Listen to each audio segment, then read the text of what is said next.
Video games are a big part of my life. Ever since playing Mario Brothers on the NES, I've enjoyed the hobby. I fell in love with it once got my hands on JRPGs. There is nothing like going on an exciting adventure, looking for loot in caves, fighting monsters, and just exploring a fantasy world. But no matter how many games I play, there always seems to be a series that completely goes under my radar. This is mainly due to many of these games never getting a Western release. One such series is that of Glory of Heracles. Hi, I'm Megablade J, and this is my review of Glory of Heracles 4, Gift from the Gods. Glory of Heracles 4 is a turn-based JRPG for the SNES. It was made by the Japanese company Data East and released on October 1994 in Japan. Before they went out of business, Data East created a number of classic home and arcade games, some of which include Joe and Mac, Burger Time, and Bad Dudes. This is the fourth entry in a long-running series that has been around since the days of the Famicom. The first and only game in the series to be released in the West was Glory of Heracles for the Nintendo DS in 2008. In this game, you play as a young man that grew up in the legendary city of Atlantis. One day, your city is attacked, and through a series of events, your soul is removed from your body and put into a deep sleep. You are awakened thousands of years later and tasked by the gods with stopping a great evil from destroying the world. The storyline's pretty good, had enough fun plot twists and dungeons to explore to push me forward to seeing what comes next. The director of the game, and once again, excuse me, I'm horrible at Japanese, Kazushige Nojima, would later move on to Square. There, he wrote the story for various games including Final Fantasy VII and the Kingdom Hearts series. The thing that makes this game series stick out from other classic JRPGs is the setting. Instead of being set in medieval times like every other RPG ever, Glory of Heracles is set in an ancient Rome/Greek setting. Besides God of War, I haven't played that many games that are set in this time period, so the setting was very refreshing to me. You will travel to ancient Athens and Egypt, down to the depths of the ocean, and even take a cue from Kratos and travel down to the underworld itself. I'm sorry, there's going to be a lot of God of War references. It's the only other game I can really compare this to as far as settings go. There really used to be more games based in Greece and Rome. Anyway, along the way you will fight mythical monsters such as minotaurs, medusas, and giant sandworms, because I guess that was a thing back then. You will also interact with the pantheon of gods, such as Zeus and Hades. This last part is very important, as it's how you gain new magic. Throughout the world, there are temples to each god, and the temples are pools you bathe in to learn new magic.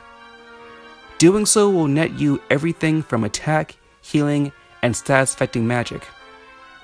Some of these temples are hidden off the beaten path, so it's a good idea to explore around a bit when you get to a new area. While a unique way to learn magic, they can get a little annoying. Each pool has a set amount of spells they can teach, so whenever you gain a new character, you will need to revisit each shrine to give them that pool of specific magic. Not really a major issue, as the shrines do act as teleporters to each other, but it is a little annoying having to go backtrack to each one every time you get a new character. One of the game's most unique mechanics is that of its body-taking feature. Remember how I said that the main character was separated from his body?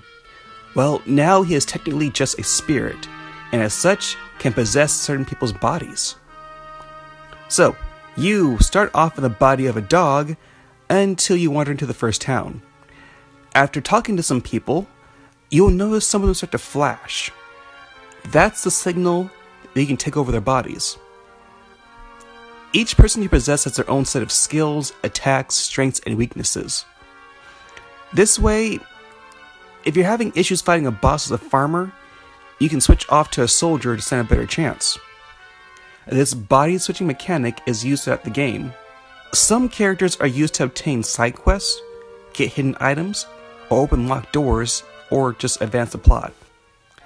Honestly, I just found it was hilarious that you can fight a giant cyclops as an old man, a dog, or a 5-year-old girl if you, level them up enough. The game plays very similar to the Dragon Quest series. You travel around the overworld, exploring towns and talking to NPCs, then venture into dungeons to fight monsters and bosses. Like the Dragon Quest games, battles are turn-based and in first-person view. You can have up to 4 party members at a time, each with their own magics and special attacks.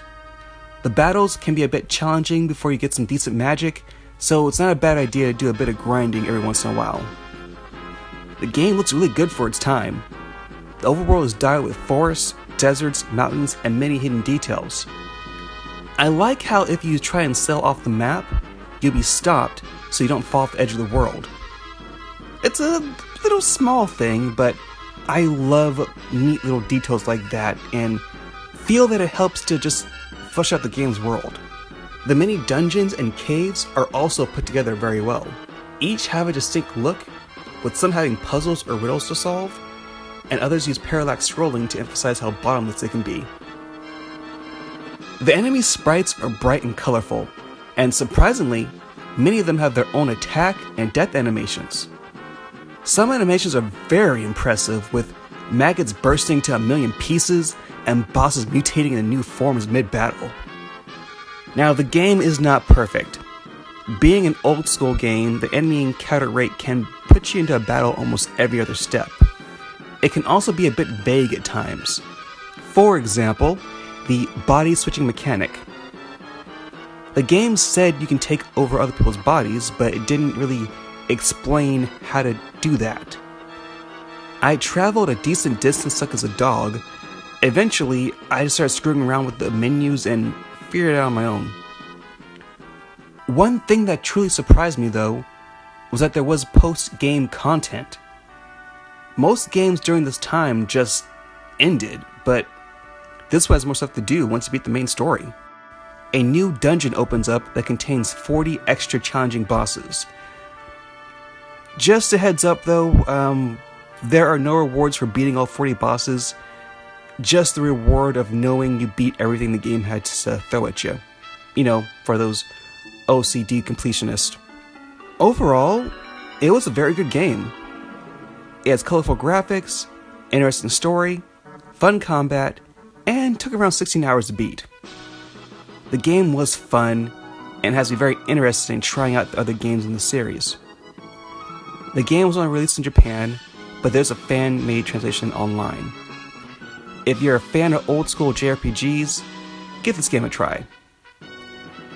Thanks for watching. This has been Megablade J. If you liked the review, like and subscribe. I'll see you guys next mission. Bye.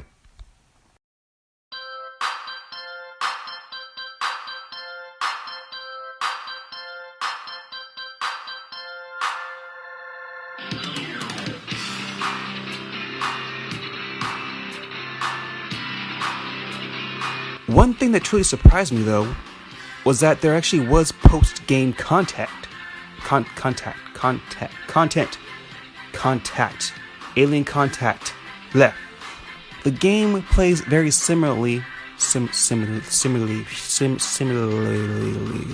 Alright. The storyline's pretty good, and had enough plot twists. But